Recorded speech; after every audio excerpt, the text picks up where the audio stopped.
Matthieu, chapitre 9.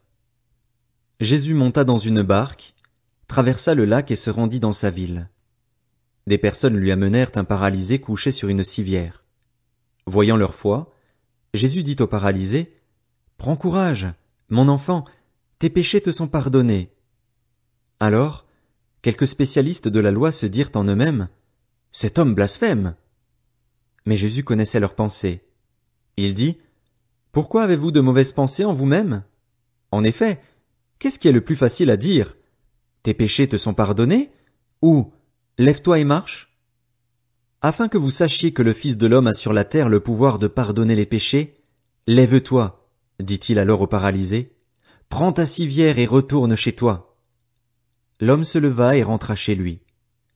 Quand la foule vit cela, elle fut émerveillée et célébra la gloire de Dieu qui a donné un tel pouvoir aux hommes. Jésus partit de là. En passant, il vit un homme assis au bureau des taxes et qui s'appelait Matthieu. Il lui dit, « Suis-moi. » Cet homme se leva et le suivit. Comme Jésus était à table dans la maison, beaucoup de collecteurs d'impôts et de pécheurs vinrent se mettre à table avec lui et avec ses disciples. Les pharisiens virent cela et dirent à ses disciples, « Pourquoi votre maître mange-t-il avec les collecteurs d'impôts et les pécheurs? » Mais Jésus, qui avait entendu, leur dit, « Ce ne sont pas les bien portants qui ont besoin de médecins, mais les malades. Allez apprendre ce que signifie « Je désire la bonté » et non les sacrifices. En effet, je ne suis pas venu appeler des justes, mais des pécheurs, à changer d'attitude. » Alors les disciples de Jean vinrent vers Jésus et dirent, « Pourquoi nous et les pharisiens jeûnons-nous, souvent, tandis que tes disciples ne jeûnent pas? » Jésus leur répondit, « Les invités à la noce peuvent-ils être tristes tant que le marié est avec eux? Les jours viendront où le marié leur sera enlevé, et alors ils jeûneront. Personne ne coud un morceau de tissu neuf sur un vieil habit, car la pièce ajoutée arrache une partie de l'habit et la déchirure devient pire. On ne met pas non plus du vin nouveau dans de vieilles outres, sinon les outres éclatent, le vin coule et les outres sont perdues. Mais on met le vin nouveau dans des outres neuves, et le vin et les outres se conservent. » Tandis qu'il leur adressait ces paroles, un chef arriva, se prosterna devant lui et dit, « Ma fille est morte il y a un instant, mais viens, pose ta main sur elle et elle vivra. » Jésus se leva et le suivit avec ses disciples. C'est alors qu'une femme qui souffrait d'hémorragie depuis 12 ans s'approcha par derrière et toucha le bord de son vêtement, car elle se disait, « Si je peux seulement toucher son vêtement, je serai guérie. » Jésus se retourna et dit en la voyant, « Prends courage, ma fille, ta foi t'a sauvée. » Et cette femme fut guérie dès ce moment. Lorsque Jésus fut arrivé à la maison du chef, il vit les joueurs de flûte et la foule bruyante. Il leur dit, « Retirez-vous, car la jeune fille n'est pas morte, mais elle dort. » Et il se moquait de lui. Quand la foule eut été renvoyée, il entra, prit la main de la jeune fille, et la jeune fille se leva. Cette nouvelle se propagea dans toute la région. Quand Jésus partit de là, il fut suivi par 2 aveugles qui criaient, « Aie pitié de nous, fils de David !» Lorsqu'il fut arrivé à la maison, les aveugles s'approchèrent de lui et Jésus leur dit, « Croyez-vous que je puisse faire cela? »« Oui, Seigneur, » lui répondirent-ils. Alors il toucha leurs yeux en disant, « Soyez traités conformément à votre foi. » Et leurs yeux s'ouvrirent. Jésus leur recommanda avec sévérité, « Faites bien attention que personne ne le sache. » Mais, à peine sortis, ils parlèrent de lui dans toute la région. Comme ils s'en allaient, on amena à Jésus un démoniaque muet. Il chassa le démon et le muet se mit à parler. La foule disait, émerveillée, « On n'a jamais rien vu de pareil en Israël. » Mais les pharisiens disaient, « C'est par le prince des démons qu'il chasse les démons. » Jésus parcourait toutes les villes et les villages. Il enseignait dans les synagogues, proclamait la bonne nouvelle du royaume et guérissait toute maladie et toute infirmité.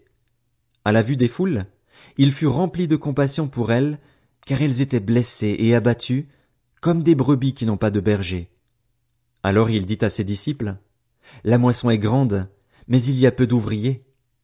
Priez donc le maître de la moisson d'envoyer des ouvriers dans sa moisson. » Matthieu, chapitre 10. Puis Jésus appela ses 12 disciples et leur donna le pouvoir de chasser les esprits impurs et de guérir toute maladie et toute infirmité. Voici les noms des 12 apôtres.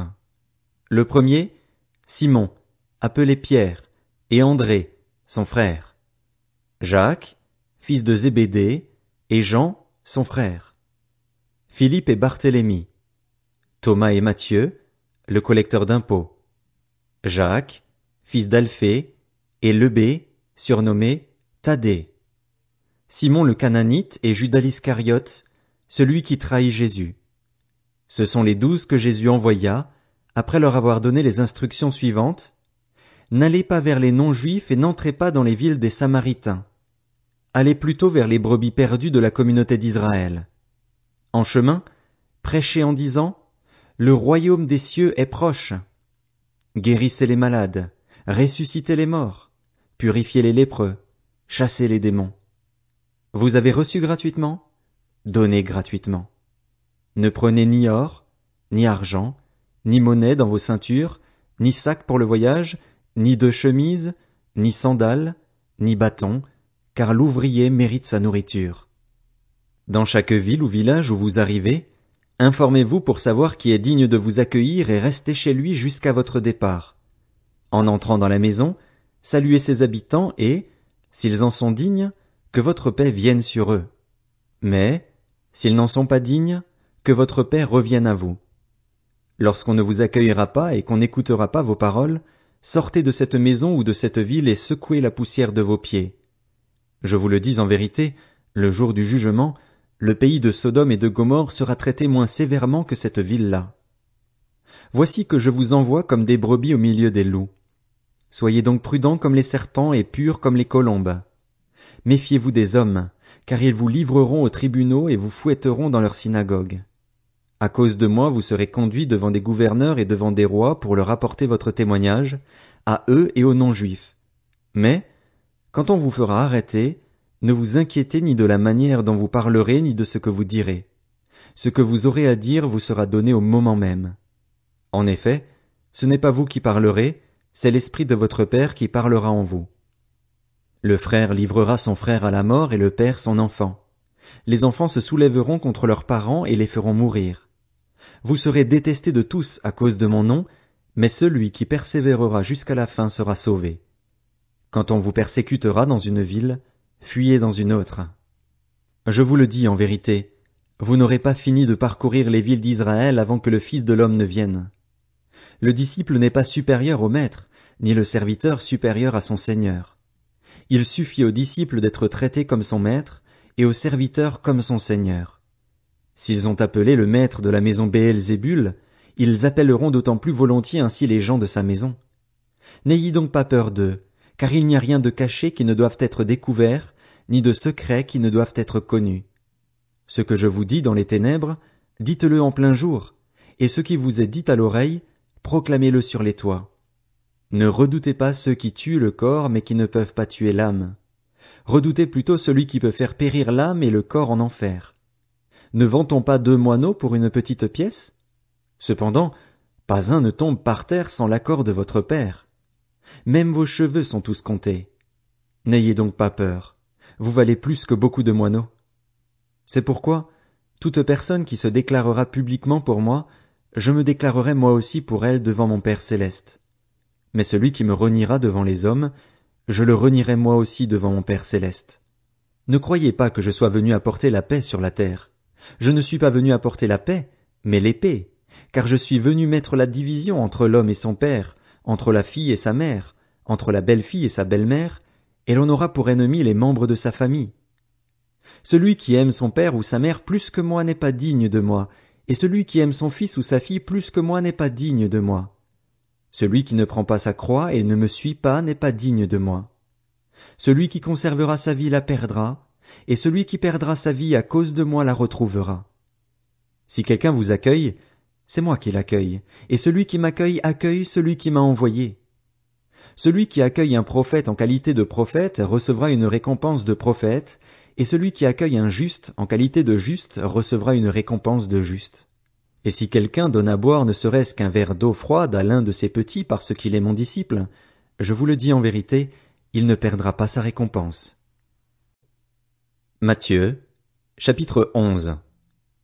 Lorsque Jésus eut fini de donner ses instructions à ses 12 disciples, il partit de là pour enseigner et prêcher dans leur ville. Or, dans sa prison, Jean avait entendu parler de ce que faisait Christ. Il envoya 2 de ses disciples lui demander, « Es-tu celui qui doit venir ou devons-nous en attendre un autre ?» Jésus leur répondit, « Allez rapporter à Jean ce que vous entendez et ce que vous voyez.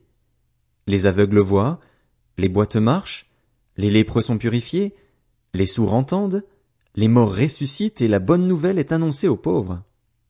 Heureux celui pour qui je ne représenterai pas un obstacle. » Comme il s'en allait, Jésus se mit à dire à la foule au sujet de Jean, « Qu'êtes-vous allé voir au désert? Un roseau agité par le vent? Mais qu'êtes-vous allé voir? Un homme habillé de tenues élégantes? Ceux qui portent des tenues élégantes sont dans les maisons des rois. Qu'êtes-vous donc allé voir? Un prophète? Oui, je vous le dis, et plus qu'un prophète, car c'est celui à propos duquel il est écrit, « Voici, j'envoie mon messager devant toi pour te préparer le chemin. » Je vous le dis en vérité, parmi ceux qui sont nés de femmes, il n'est venu personne de plus grand que Jean-Baptiste. Cependant, le plus petit dans le royaume des cieux est plus grand que lui. Depuis l'époque de Jean-Baptiste jusqu'à présent, le royaume des cieux est assailli avec force, et des violents s'en emparent. En effet, tous les prophètes et la loi ont prophétisé jusqu'à Jean. Si vous voulez bien l'accepter, c'est lui, l'Élie, qui devait venir. Que celui qui a des oreilles pour entendre entende. À qui comparerai-je cette génération? Elle ressemble à des enfants assis sur des places publiques et qui s'adressent à d'autres enfants en disant « Nous vous avons joué de la flûte et vous n'avez pas dansé. Nous vous avons entonné des chants funèbres et vous ne vous êtes pas lamentés. » En effet, Jean est venu, il ne mange pas et ne boit pas, et l'on dit « Il a un démon. » Le Fils de l'homme est venu, il mange et il boit, et l'on dit « C'est un glouton et un buveur, un ami des collecteurs d'impôts et des pécheurs. » Mais la sagesse a été reconnue juste par ses enfants. Alors Jésus se mit à faire des reproches aux villes dans lesquelles avaient eu lieu la plupart de ces miracles, parce qu'elles n'avaient pas changé d'attitude. Malheur à toi, Chorazin, malheur à toi, Bethsaïda, car si les miracles accomplis au milieu de vous l'avaient été dans Tyr et dans Sidon, il y a longtemps que leurs habitants se seraient repentis, habillés d'un sac et assis dans la cendre.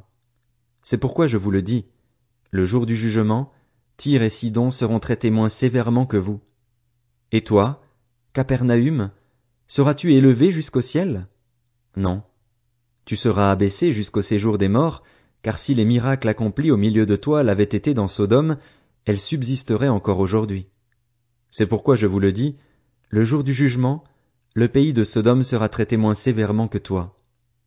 À ce moment-là, Jésus prit la parole et dit, « Je te suis reconnaissant, Père, Seigneur du ciel et de la terre, de ce que tu as caché ces choses aux sages et aux intelligents et les as révélées aux enfants. Oui, Père, je te suis reconnaissant car c'est ce que tu as voulu. Mon Père m'a tout donné, et personne ne connaît le Fils, si ce n'est le Père. Personne non plus ne connaît le Père, si ce n'est le Fils et celui à qui le Fils veut le révéler. Venez à moi, vous tous qui êtes fatigués et courbés sous un fardeau, et je vous donnerai du repos. Acceptez mes exigences et laissez-vous instruire par moi, car je suis doux et humble de cœur, et vous trouverez le repos pour votre âme. En effet, mes exigences sont bonnes et mon fardeau léger.